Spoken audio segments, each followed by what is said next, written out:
So I grew up watching a lot of tennis. I coached nearly 20 years of intercollegiate tennis. I played intercollegiate tennis myself. And I heard an interview with Joe Buck and John McEnroe today.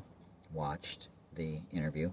And towards the end, I got real emotional because Joe Buck asked John McEnroe if Jimmy Connors, who to this day they don't speak, they've always been rivals, it's been more than a rivalry, there's been tension between the two of them, two of the greatest tennis players that have ever lived. He said, what would you say to Jimmy Connors if he was standing here right now? And he said he would give him a hug. And I was just like, man, there's been a lot of relationships over the years in sports where people don't like each other and there's rivalries and stuff. But I don't know. There's not going to be many people that watch this, but I hope Jimmy Connors and John McEnroe reconcile. And in life, we like to see transformation, whether it's in a movie or in sport, to see people turn their lives around, or if they're given a second chance, they make the most of it. And, probably the most public figure that was hated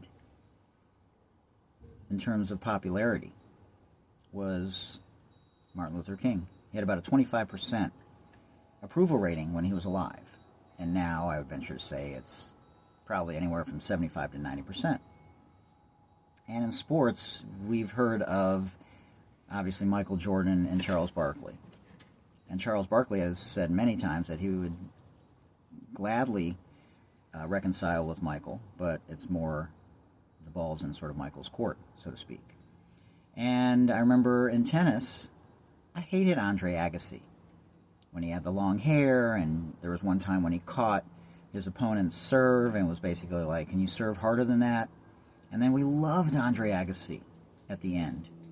Now, tennis is not a sport where a lot of people watch it. We still watch basketball and football the most. And worldwide, it's soccer. But Muhammad Ali was hated. Allen Iverson was hated. Bill Russell was hated. Kobe was hated. And I would venture to say that we love most of those guys. Even LeBron James is going to go down as someone who people love. Larry Bird.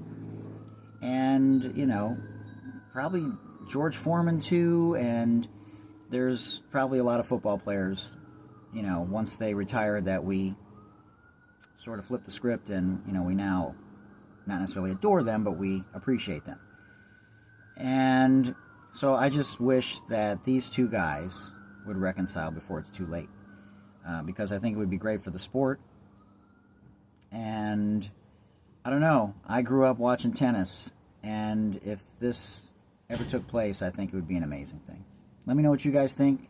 Let me know if there's other people that you used to hate, now you love them, or if there's other relationships that you can think of that they used to get along and now they don't get along, that maybe I didn't think of.